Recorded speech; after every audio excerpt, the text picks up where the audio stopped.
There was a time I was even awake for like 70 hours or so.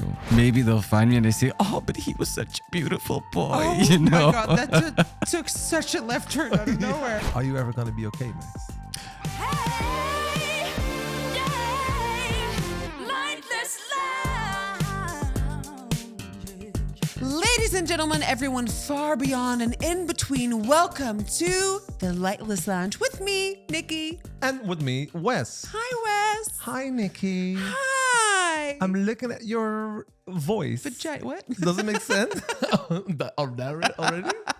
Yes, we're looking at each other's voices because we're in the dark. Yes, we don't see anything, but you at home, if you're watching at Spotify, YouTube, or whatever, you see us in a well-lit room. Yes. That is infrared light. Yes, and that is the Lightless Lounge, where we interview a special guest in complete darkness. Yes. Most of the time, those guests are Dutch. Yes. But on occasion, there are Dutch talking, but we talk to them in English because they have an international following. Right. As for Duncan Lawrence.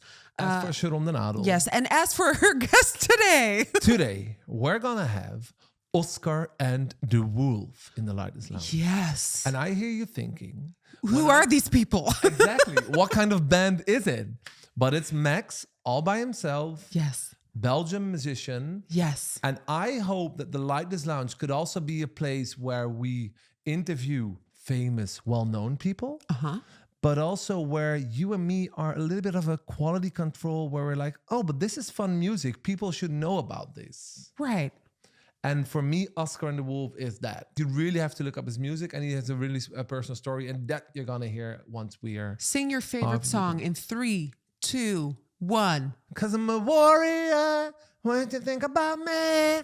It's as if I'm hearing Max himself. I like Angel Face. What does that sound like? Anyway, if you follow us on social media, hi. Hi. And if you don't, please follow us on social media. Also Yes. leave a comment. We read everything. Yes, we do. We have very friendly, nice people who follow us. Until we speak English and they get all crazy. Then you hate us. Why do you hate us then? Why do you hate English people? And we're gonna have some Dutch episodes, but we are also gonna have some English episodes. Yes. And in 2 weeks from now, it's gonna be the final episode of the season. Okay. So in theory, We're done?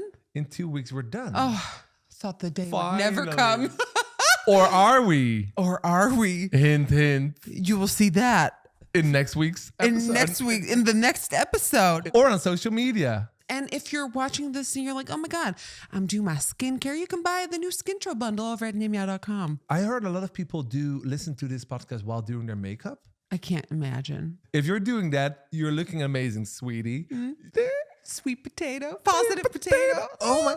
Oh, you see behind me, we have stuff behind us. I'm trying to point it towards, but you gave me a little gift, a positive potato. Yeah, because it makes me think of you. No, it makes you think that I need a positive potato, no, but no. that's fine.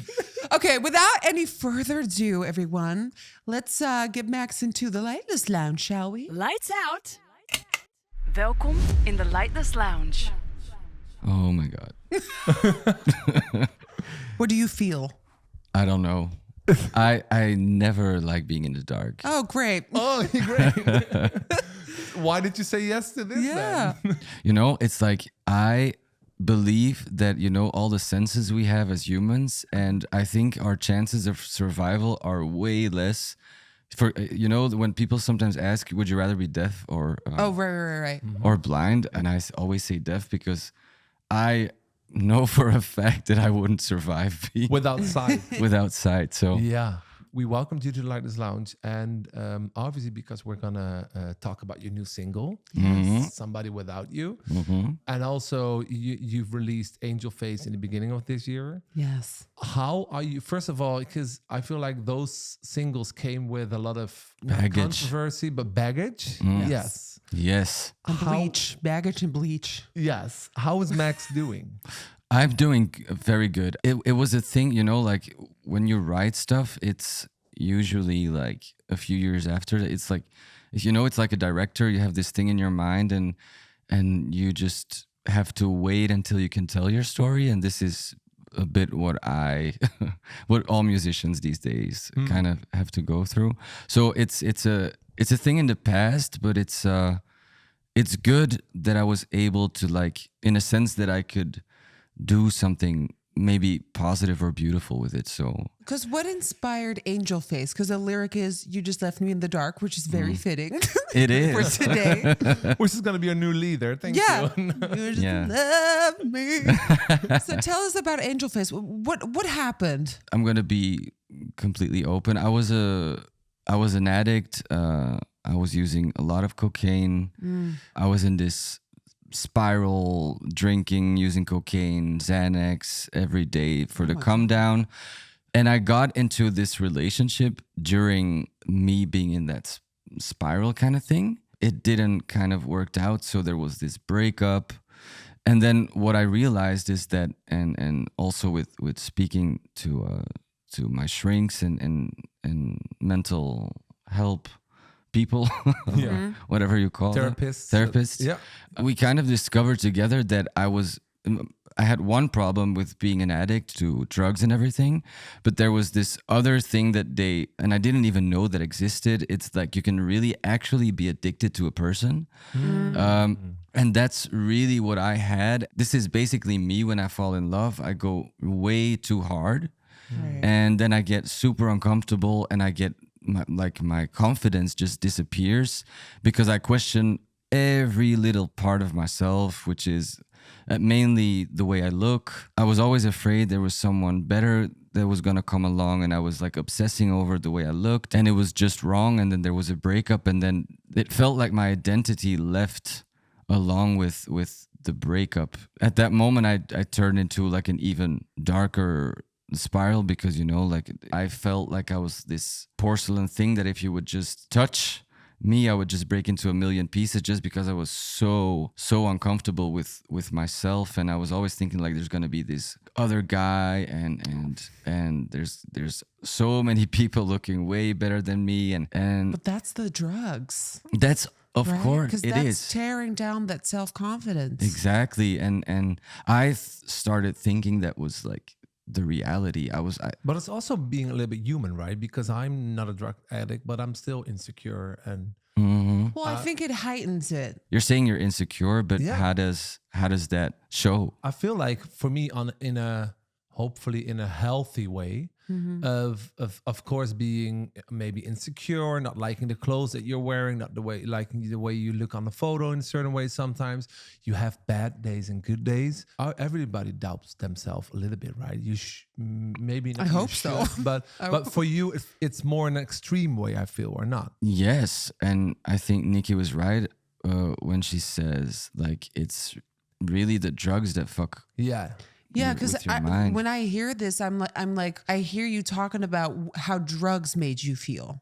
Yeah, Maybe the feeling was already in there, but I feel like the drugs just amplified it to the max. To the max. See what you did there? no, yeah, but that's completely right because I, as a kid, I was always very introverted and very, very shy, and I always felt very intimidated very easily by anything around me, and so I think. Indeed, like when you start like social drinking, and I mean it's like To calm the nerves, or to calm make the it go nerves. easier. Yeah. Exactly, and you just go to a dinner party and you say like I just need a glass of wine before I go. I think how common is that? It's like almost like a habit. It sort of feels like it's an essential habit almost. And I think I went way too far in that. So the thing was when I got my confidence down, I was like, okay, I just got a drink and then it's gone. Oh yeah. Right. And then that feeling's gone. So that's Then I can live again. Not Yeah. knowing that it's only going to make it worse. exactly because that spiral is, I kid you not, it's Yeah. it's a tough one. Are you out of this spiral? Yeah. I'm totally out of it. And that's also, I think, the reason why I can just speak about it like that because it And almost sing about it. exactly, it almost feels like it's like I'm speaking about like a third person or something. It's not. Oh. What I also notice is that my social behavior is like it's the same as when I was a kid. which is not necessarily a bad thing, but Now yet you can deal with it more easy. I can deal with it, and I'm not like stressed to go somewhere anymore. Yeah, And yeah. it's fine. Listen, I don't want this to be a theme of the podcast, but I'm very obsessed about this. Introverts being extroverts on stage. I'm Yes. looking away. You're looking away. Hey, why did you say I'm looking away? Is it I'm because- looking over at Nikki. And why that? Yeah, because Nikki could be described as an introvert off camera. No, wait. I gotta defend myself here. Okay. Yeah. Calm Yes. down. Calm Yes. your tits, hun. Tell us. I'm an introvert, but I can become an extrovert with the right people around me. Yes. And it also depends on my mood. So if you're more tired or you're more... Yeah, if I'm more tired, if I had like a busy week, I'm like, well, Yeah. guess You're- the introvert life is mine now. Yes. Oh my, that's totally how I identify. It's like I'm like occasionally extra. Yeah. Yeah, and I it love costs you those more days. energy. Yeah. But like after that, I'm like, okay, okay, that was enough. But it's funny. because Yeah. A lot of musicians that we talk to have that combination. They are an introvert and it costs them more energy to be extrovert, or they need a stage, or once they go up on stage, they make a switch and they're like Right. this complete different person. Which is what makes it funny, because like standing in front of thousands of people on a stage, giving it Yes. your all, is the biggest nightmare for an introvert. But somehow, yeah. there's this like konkel, there's this disconnect in the brain where all these artists like thrive on it. Yeah. Because you, Max, you made it to the biggest stage like Rock Werchter. Who is that person then standing on Yeah. stage? That cannot be an introvert, or can it? No, and the scary thing is that it also feels like it's not even allowed to go as an introvert on that stage. I've been thinking about this a lot, like, and also, you know, my mom, she saw one of my first big shows, and she once told me like that she didn't recognize me, but it wasn't a negative comment, but it was more like, I didn't understand who you were. And but it was like a very warm comment, you know, it wasn't. And I was like, but that's actually, I loved the way she said it. And then I also, my friends are like, you know, a lot of people think like, yeah, you just do a line and then you just go on, but it's really not the case. I mean, And with a line, we mean... a line of coke. Yeah. I think it's also because you as a kid, I think I absorbed so much content of performers and people I looked up to, and then it's sort of it's a combination of all those people inside of me mixed with my deepest extroverted person, and then you just like, And then you get Oscar and the Wolf. yeah, and and you mix it up, and then you just, and also it's like the routine is very important for me. For example, when I go to a concert, and it's a bit of a diva thing, but I really need to be like transported in the Venue. Yeah, but like no, but also even the car. Like I need the shiniest, latest model. Like not that ridiculous, but I want to be transported to like the a venue, bougie car, like a bougie car, and you know, like then they ask like, do you want to walk to the stage? I'm like, no, I need this in order to feel like I belong on that Here. main stage. Yeah. So it's like a That thing. is so interesting. Yeah, it's like a thing where you got to go in character. Yeah. Right. I sort of like change into this like method acting person that I created myself. Yeah. And then I go on stage, and then when the show's over, I can literally walk back in the mud without any problem. So it's literally, then it stops, and it's, yeah. But it's, I love that we're discussing this because... Wait, like- where are you going with this?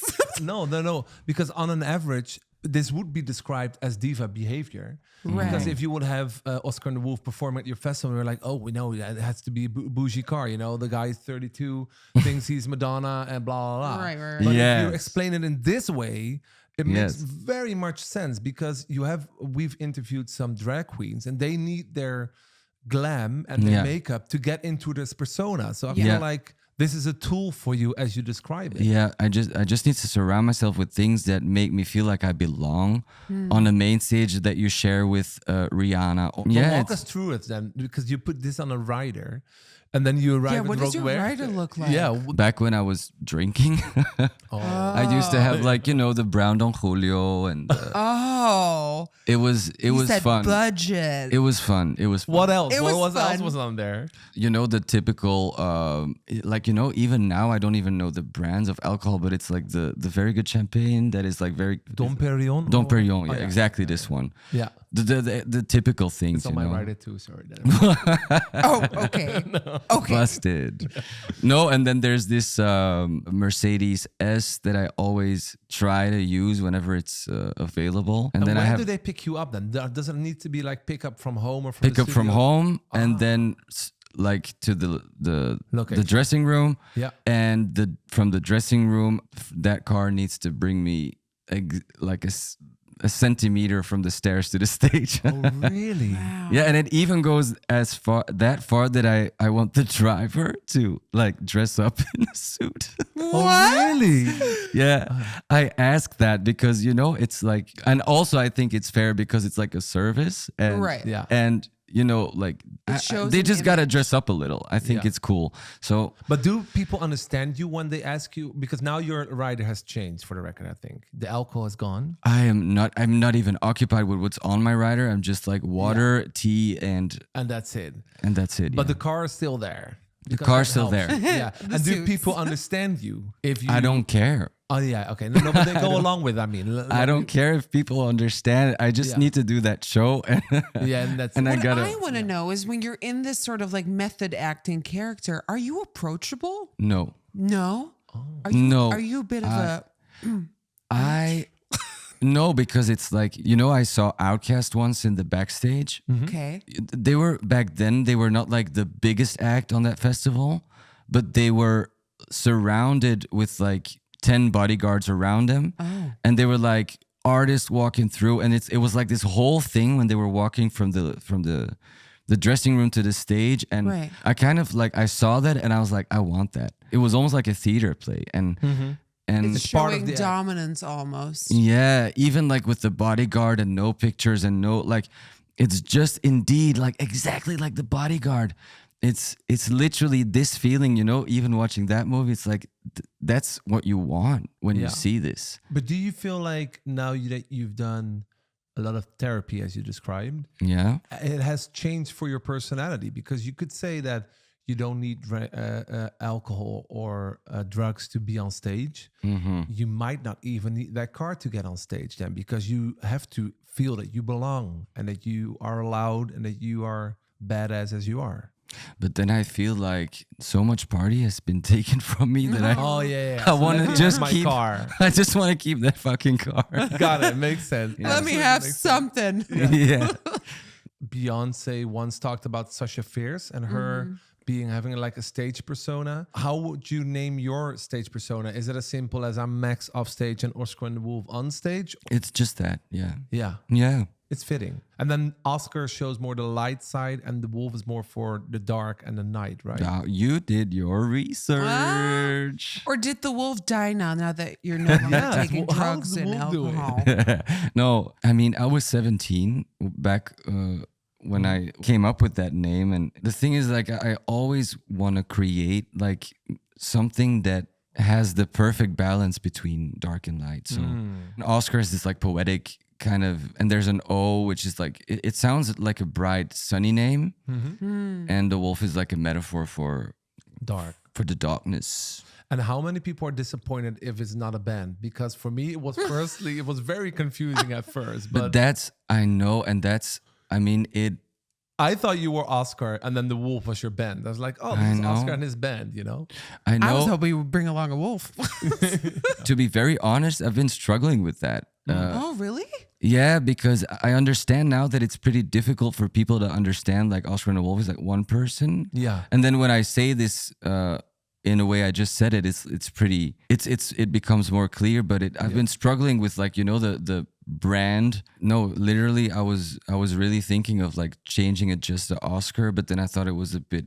I also really like the story of it. It's Sure, yeah. As if you explain it to people, or once I understood, I was like, "Oh, that's nice. Now I get it." Sometimes but when you're 17 and you come up with the name, it's 2 weeks ago, we were talking to Sharon Donado of Wit and Temptation. Yeah. And then she was like, yeah, if we could have come up with a name, it's not even correct English, we would have changed something. Yeah. I We'll think you figure should out. stick to your guns, honey. Yeah. We'll do I that. went for Nikkie tutorials, and here we are. Hey, each Oh my God! name. But how old were you when I you was did- for 14. Yeah. 14, and I saw makeup tutorials, and I was like, well, that's my name. Oh, but that's so clever though. Oh yeah, but it isn't, because now everyone thinks my last name is Tutorials. Always still. Always. When you got married, or when they would say Nikkie the They were like, yeah. Your last name isn't Tutorial? Your name isn't Tutorials? I'm like, who gets born with the name Tutorials? It's Nikkie the Jager. I know. Blackout baggage. Beforehand, we asked you to bring a certain piece for the blackout baggage. Oh yes. Yeah, but I gotta watch out for the mic. Okay. It's an item that's very important to you or has a story to it, and we have to guess what it is. I'm almost there. We're gonna switch seats one day, Wes. Oh, God. Yes. Oh, Got it? yes. This is a perfume. Is it? Correct. Oh, let me see if I can guess which one it is. Sir, it's an easy guesser. But You're You- good at perfumes, Nikkie. You have a lot of them. I think. are you a perfume person? Yes, but I did lose my sense of scent Oh yeah, because last week, so I because you were pretty sick. have no idea what this smells like. Oh, Oh, you have no idea, but it's all about that. So okay. Let me try to guess it then. I think I have. you should maybe you Yes, try sir. to describe the smell. Okay. Please do. Okay. For all of us. Okay. So yeah. What are you smelling? I don't like to think in genders, but it smells rough. Rough. Like out there, like Good. Okay. like power. Oh. Yes. I smell Good. What does it remind you Yes. It gives me Western country. Oh, this ain't Texas. Yes. Is it that? It's giving me that's- Beyonce you're- now. of? Yes. Thing? Is it? Close. Beyonce? No. But that you're on the right track. But Really? but I mean, Maybe I I'm don't think born you're gonna guess the brand or whatever it is. I'm showing the I bottle. feel like I and then- have this but- brand. I saw this. I think it was last morning in my bathroom, and a friend of mine took me to like this fancy little boutique. Yeah, it's more like a thing where they have more specific type of smells and, Right. and More brands. And he took me there because he's super into perfumes, and I wasn't. So I tried on some stuff, and then the two women working there, they were like super proud of their store, and they gave me these samples of different types of perfumes, and I went home and I had this one sample that I loved. It was I used it up in like a few days, but it didn't have the label on the sample. And the reason I loved it is because it smells like horse shit. Oh. Yes.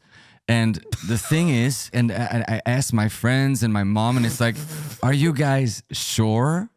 Or do you guys understand me when I say it smells like horseshit? And then they smell it, and it's like, oh my God, it smells like horseshit. It is horseshit. What happened is I had to go back to the store, and I needed to, like, I wanted that perfume. I wanted to buy the bottle. Yeah. And I was like, okay, fuck, how do I tell these cute little ladies that I want that perfume? And I'm like, and they're like, okay, so what are you looking for? And I'm like, Horseshit.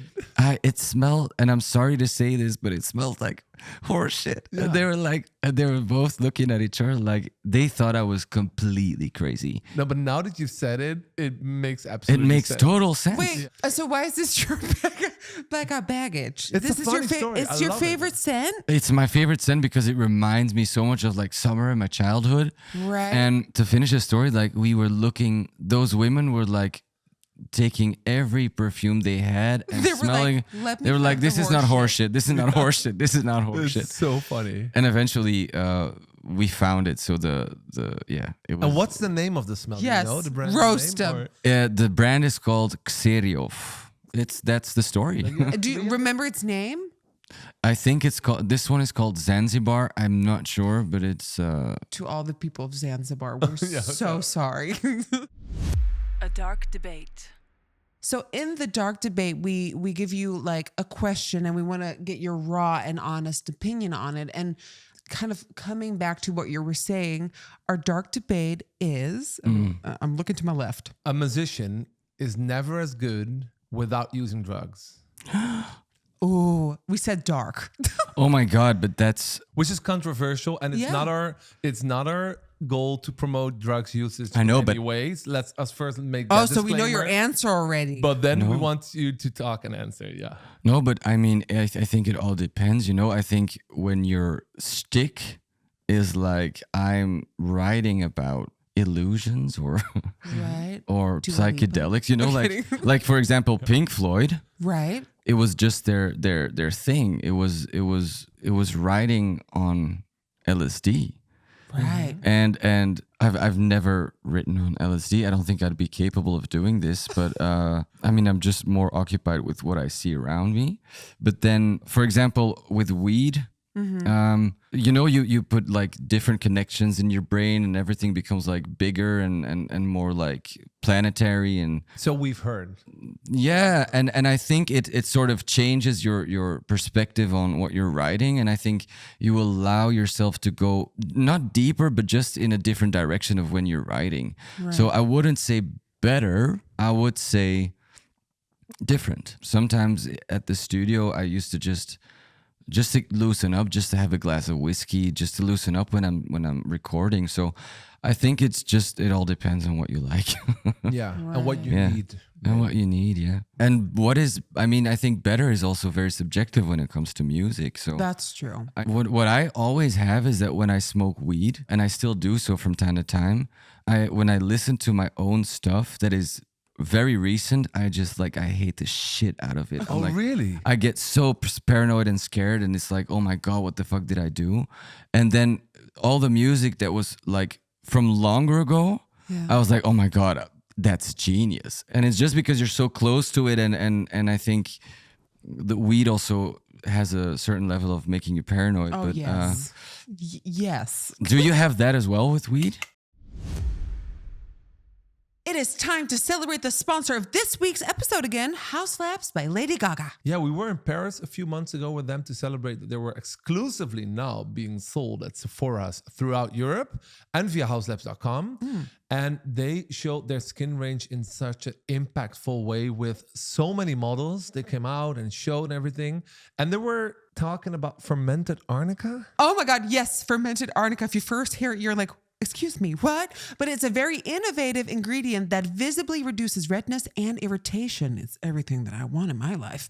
And it's the patent pending cornerstone of their foundation and concealer. I need concealer now with these eyes. Honey, yes. House Labs Triclone Skin Tech Hydrating plus Depuffing Concealer. A clean, lightweight, long wear concealer that does more than cover. It visibly blurs, it brightens, and it conceals with medium buildable coverage. It's very, very buildable. Trust me on this one. And it depuffs after 2 weeks of use. And it comes in 31 shades. Yes, so my shade will definitely be in there. And if you want to try more products of House Labs by Lady Gaga, we are doing an amazing giveaway on our Instagram worth over 1,500 euros of products by them that you can win. It's insane. That's a really big prize. And it's an opportunity, a huge opportunity to try them out. Is it insane, huge, or is it gaga? La la. La la, la la. That's what I never do weed. I did it like twice. When I tell you, I started doubting everything in life, but like physically doubting. So we were out clubbing and someone was like, hey, you want this? And I was like, oh yeah, sure. Why not? So I did it. And then I started doubting everything. Not like doubting it as in like insecurities. I went to the toilet. Paranoia? And I went to the toilet and I was like, did I lock that door?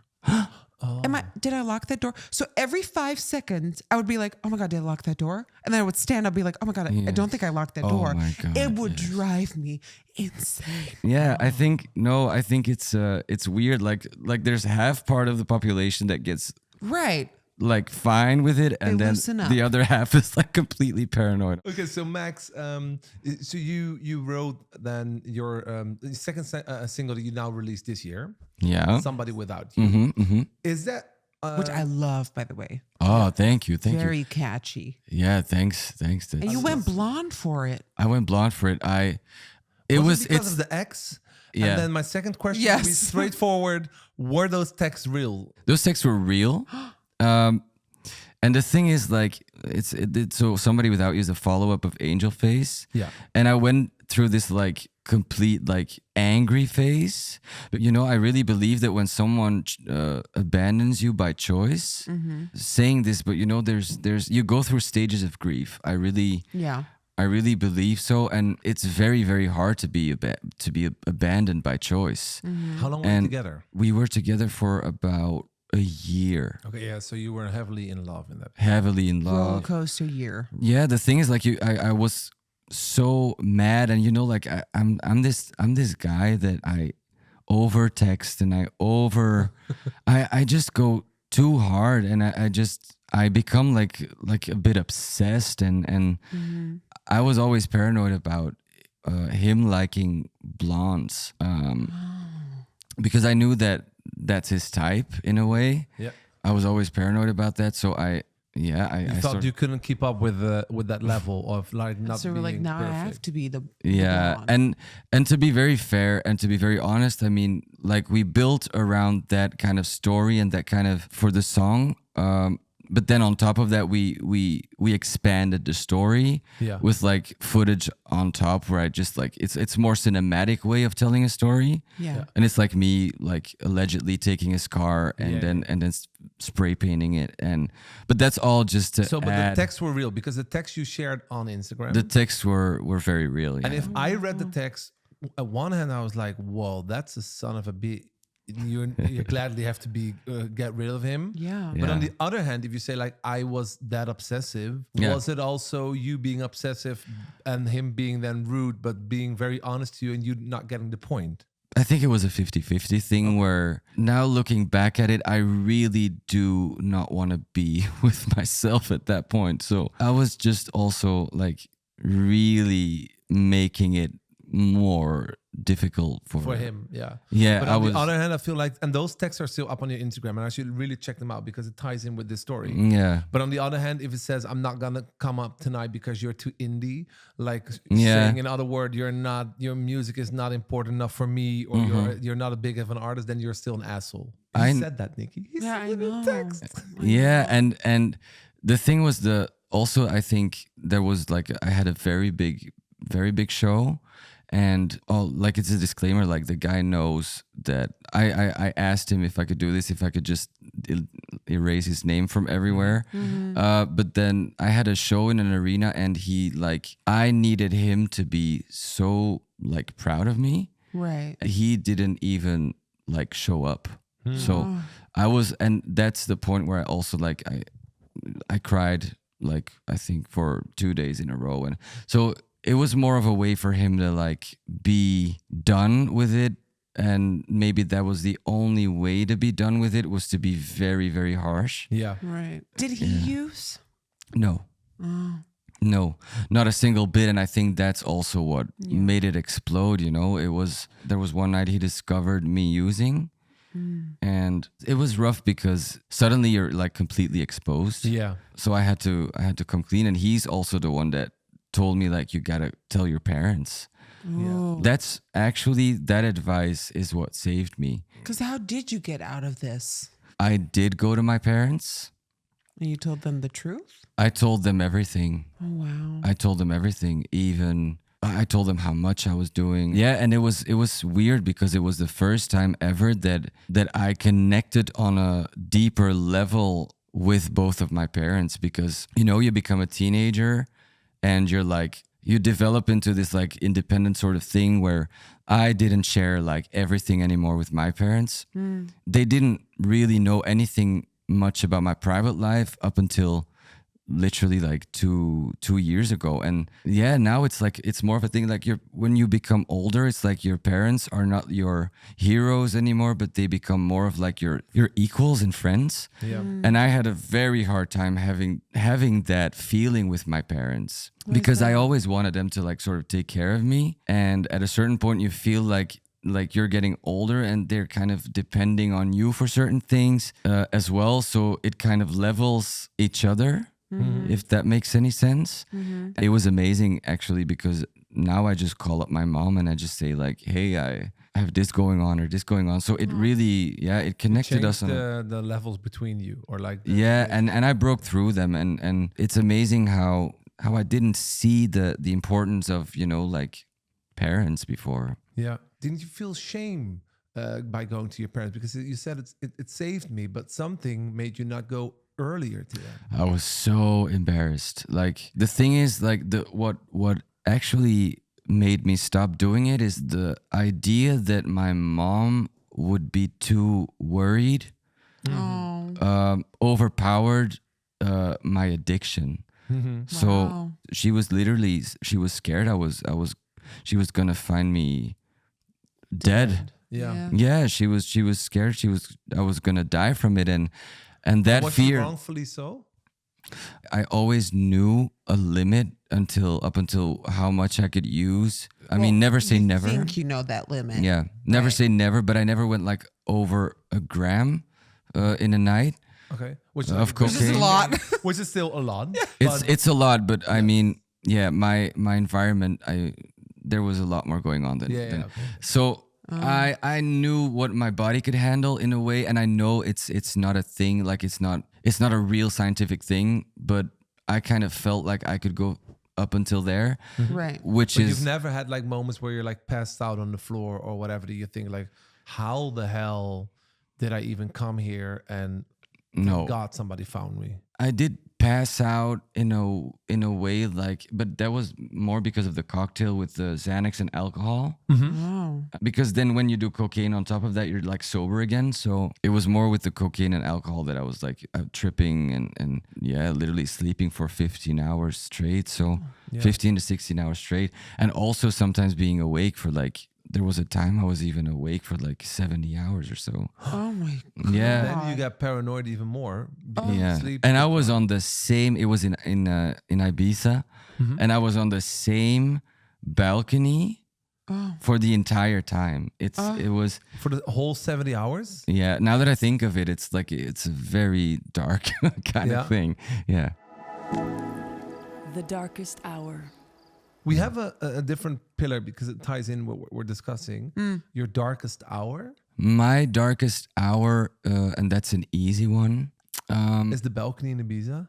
No, it's because that was a party me, and the darkest hour was detoxing from all the stuff I've put in my body for years.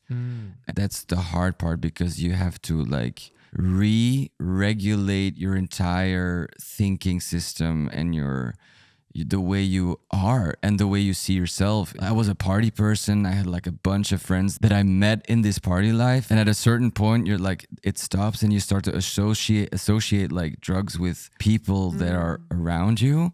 So whenever I saw someone, I was like, no, I can't see you because I'll want to do again. I want to do drugs again. It's a trigger. Yeah.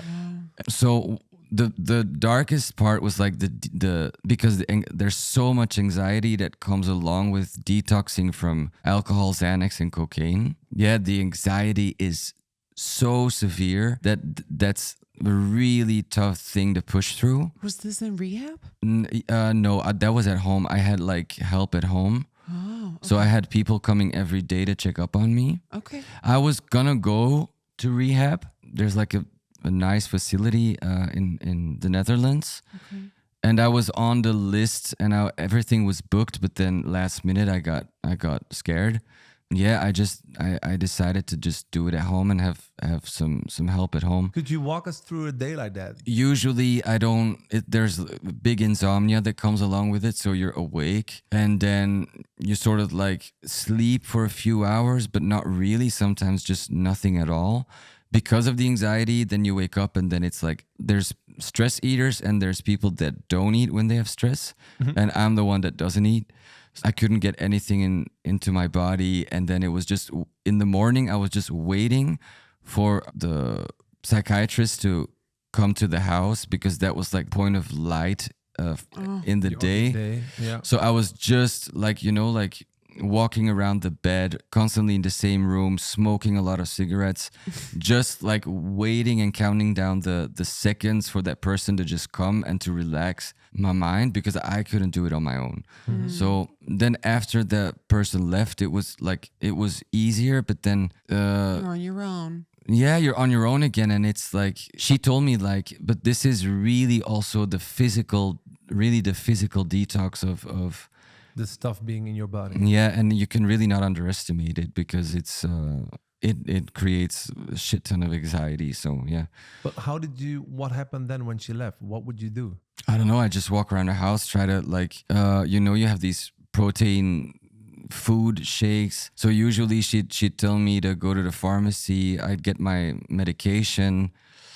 It was like a cocktail of antidepressants and other stuff. And she also recommended me to try some plant-based stuff. And so I'd go to the pharmacy every day and just to see like what What's can I new? get here to calm myself down.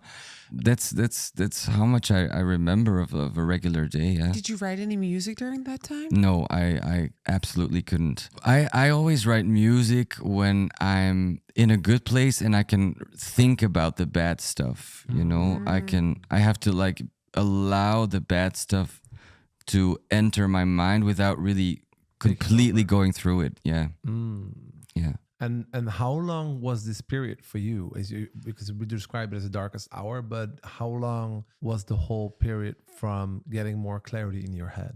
I mean, I canceled an entire summer tour. Wow. Up until the summer after, so I think it took about 6 to 8 months for me to get back on track. I might be wrong, but I think it was something like that. And it was going to be my first show. And, it was... Yeah, that's what I wanted to ask. What was that first show like? It was crazy. Like, it was, because it was pretty much all over the press in Belgium that I was like canceling, and I had mental problems. And then that first show, that the crowd is like waiting. Yeah. And it's not just waiting, but I was scared there were just like a lot of people were just gonna wait and see how I was gonna be able to pull it off. Yeah. And that Almost was like a ramptoerist. yeah, exactly like a disaster tourist. Disaster tourist. Yeah. And like that's the translation. I don't think it's the correct one, but yeah. No, yeah, but like somebody who's looking at a Yeah. disaster. Looking at a car accident and you can't look away. But then I did it, and there was this sort of like weight on my shoulders that I was like, I need to address this. I need to, like, I cannot just do a show and then just leave Wow, without thank addressing. you for coming. Yeah.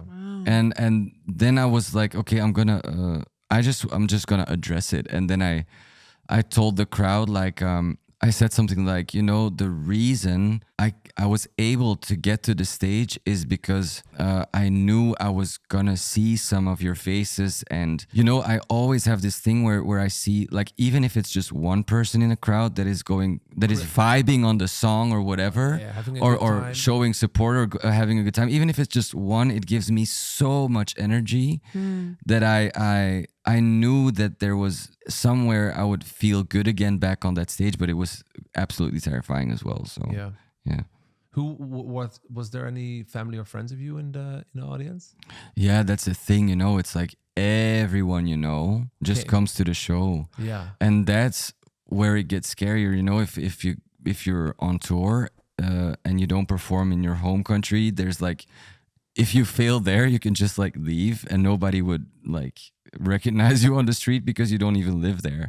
But here it's like when my family comes to the show, I'm always like 10 times more stressed Oh, yeah? because because But I find that very interesting because I have had those conversations with musicians, and I was like, not with me. well, no, but but also no. I think I said it to you during Eurovision as well. But there's a lot of people who come to you because they enjoy your music, enjoy your artistry, they enjoy your fashion, you as a person. So naturally, you want to see people thrive because otherwise, you're not going to go to the concert. So it should also be the most supportive environment, maybe, where to do your comeback.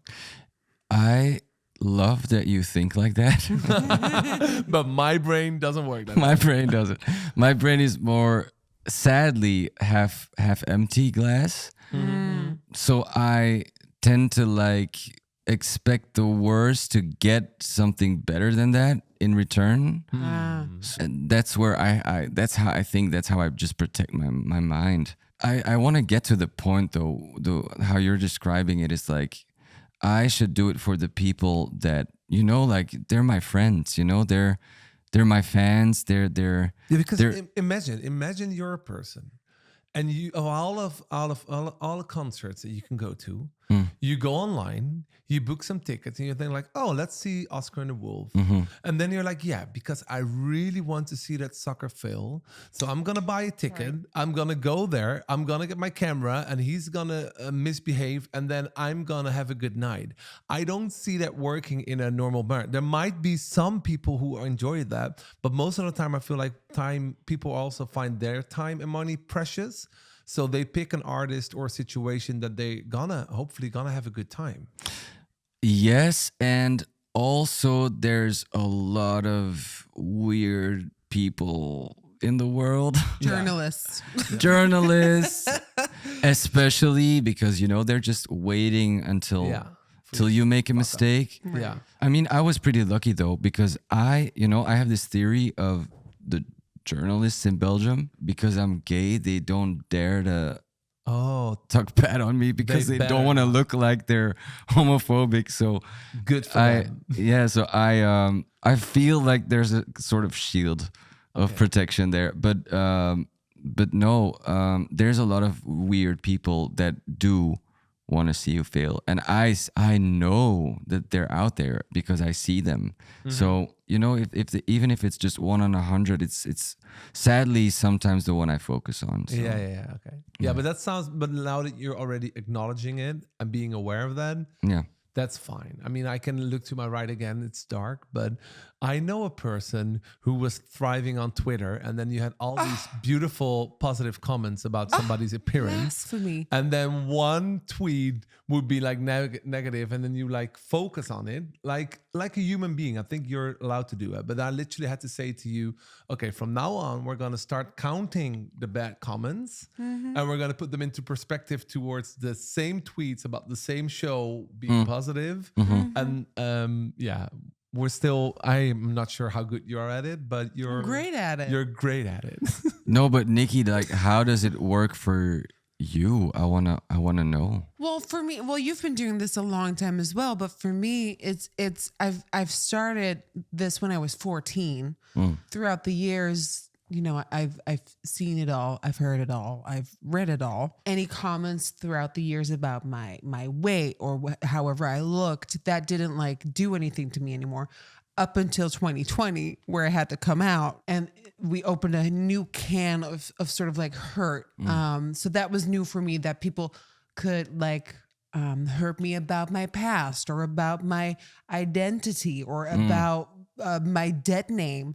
And it took another, we're now 4 years later. It took another like 2.5 years for me to like grow a thick skin over that.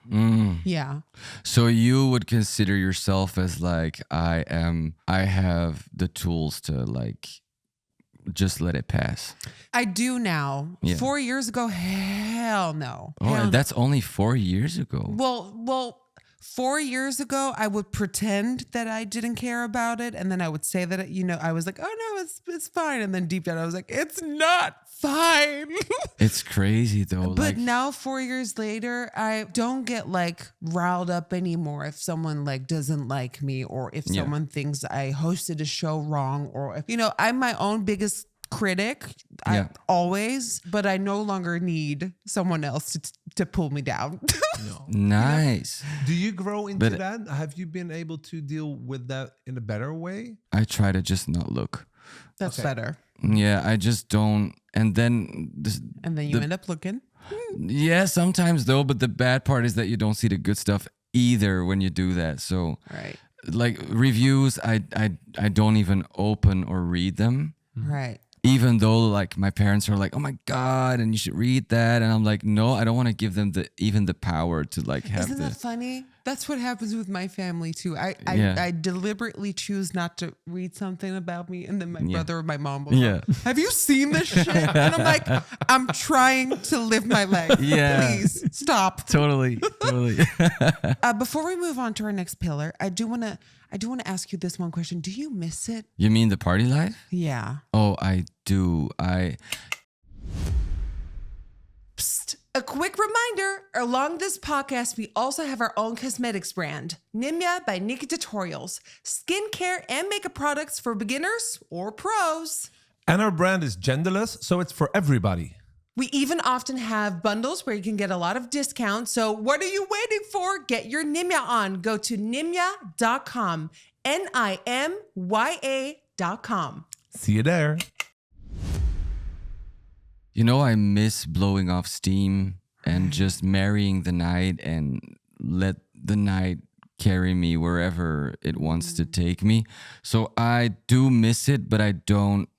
Being not stressed is more. It powers. It wins. Yeah, over. it wins over. It's not worth it.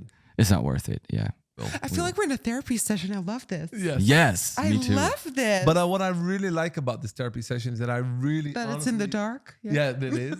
No, but I honestly get the feeling that we're really talking to you and as a true person and not Yeah. as an artist just selling their story for a song or whatever. But we're You're so open about it. yeah, I really like that. Yeah, and I think it's so old school and not be, you know. I love talking nights and nights in a row about anything. It's just there's no wrongs or rights, or for me, like even the word normal is not really something I think it should exist, because what is normal? You know, it's Yeah. the norm. It's what most people do. So it's fun. It's good. It's very good. And it's healthy that you're talking about this. And I feel like your story inspires so many people out there. But it takes a lot of balls for someone to like open up completely and to inspire. So we're not done yet. I just want to say, I think that is very, very respectable that you're doing this. Thank you. Very much appreciated. Thank Now you. let's move on to something lighter. Twilight Delights. So another thing that we like to discuss with you is a twilight delight. And twilight delights are like habits or things that you do before you go to bed. And either you stay up way too long because of it, or you just enjoy it and you do it forever. It's almost like a or- guilty pleasure. Yeah. Yeah. What's your twilight delight? Do something pretty uncommon. And so I do my super basic skincare routine, and then With Nimya products, thank you. After We today, have for you. We have after some for you today. to bring with home with you. can I That's get some? brand. Yeah, Yes, no, we're yes. getting you. We're getting you. Perfect. No, and then what I do is like I look in the mirror and I look at my hair and I start putting hairspray on and I sort Go of to sleep. before going to bed, yeah. So I look at myself from like maybe a long day of work, and then I look in the mirror and I'm like, oh shit, my hair's bad, and then I start doing my hair and I spend tons of time doing my hair, And then you sleep? and then and even Oh, some you're so cute. just a tiny bit of makeup and around the eyes, just to like, I don't know, I like looking good before going to bed, like. Wow. You're so cute. And then I think it's more a thing like when people find me because I died in my sleep or Oh, something. really? You think that? That maybe they'll find me and they say, "Oh, but he was such a beautiful boy," Oh you know. my God, that took such a left turn out of nowhere. Whoa, I was like, this is so cute. And then you went there, I was like, oh, okay. Don't you sometimes think about when people find you how you want to That's look? none of my business. Is Like it a I say thing? about my hair, what happens in the back is none of my business. When I die, it's none of my business. But I heard people say that more often. that they're worried about if they're like found dead, that they want to look good. Yes. I mean, and you also people who are going into labor, women giving yes. birth to a child, like doing full glam makeup before they go into the hospital. Oh, that's cool. Yeah. Yeah. Or while they're, What? schneizing. Oh, opening up. While they're, Yeah, Yeah. no, but like, they fix their. Them yeah, before they're they like, go to let me the do my hospital. lashes. But is this worrying that you think this, or should we see it as a No, fun thingy? it's totally not worrying. It's, Okay, it's good. Okay. No, it's something. It's like, and it's also just something super superficial. Like like I see myself in the mirror and I want to just look better. Yeah. Even though I'm going to bed, it's something silly. Yeah. And your new lover would like that? He knows that he's just like, what are you doing? Like, we're going to sleep. And I'm like, yeah. Imagine that you're going to bed to somebody and he's like doing this, fixing himself. Starting- I'm like, Full up routine. Yeah. I'm just like putting my braces on and I'm like, I want to get to bed. And then this Yeah. person is dressing up. Yeah. I love that. Wait, we forgot one thing. You joined Junior Eurovision. Yes. Oh, how can we? Oh my God! What is you an episode of You the came Lightless in. I know what is an episode of the Lightless Lounge without us bringing up Eurovision. You Yeah. came in second, I came in second in Belgium, though, not in the. but Yeah, still, but you still. came in second. Yeah. I didn't. I did the points. Like when you have to read the points. I was allowed to do that on the big. Nikki was supposed to do that this year. And I know. Okay, so go ahead. I'm gonna see myself out. But you were doing the points. Came in second, yeah. Looking back at it, it was good. I came in second because it haunted me for a little too long. I was a kid, and then I don't want this to become like a dramatic story, but I got bullied when I was 18 going into university because of it. For so doing that? yeah.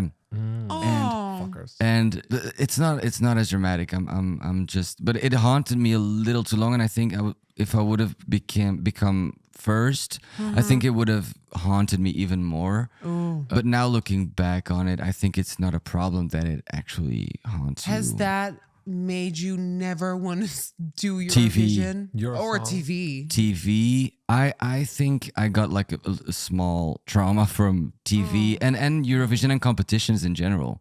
I think also for kids it's difficult because you're in an environment where there's like not everyone knows how to work with kids. Yeah. So I'm not completely for it actually, especially for children. Yeah. What But- about the adult version? Yeah. Eurovision. I'm obsessed, but not to compete though. Why No. not?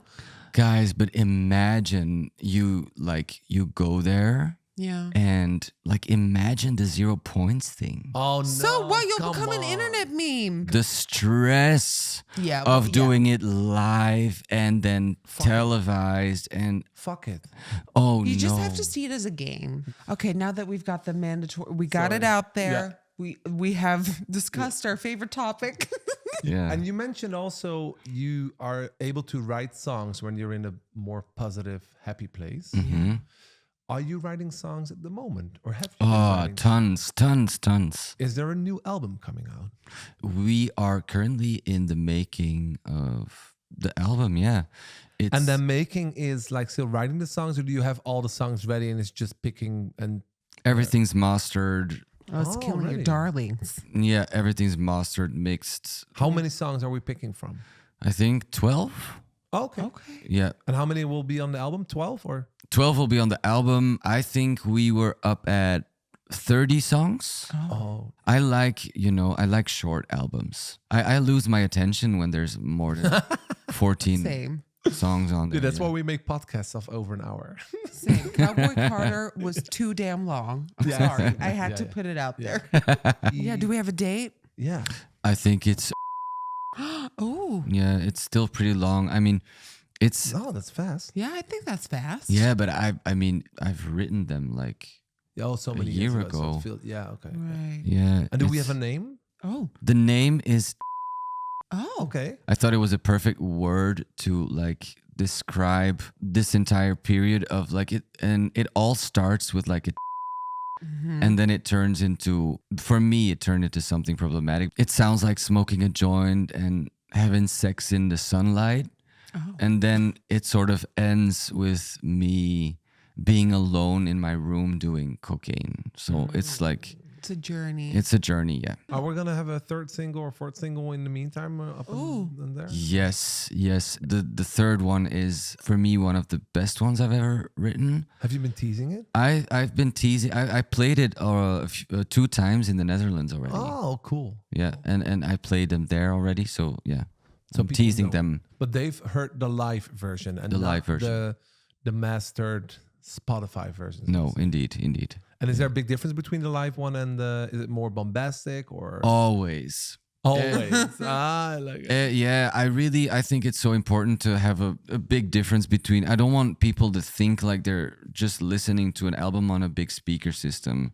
Yeah, I really want people to have like the feeling like they're experiencing something extra. And basically what we do is like we reproduce every song so that we have like another bigger, larger version of it. And sometimes the opposite and we go super intimate. Otherwise, it doesn't stay fun for me to Make it. play a record, yeah. I have one final question. Mhm. One of your captions on Instagram was asking yourself, "Am I ever going to be okay?" Are you ever going to be okay, Max? 100%. Yeah.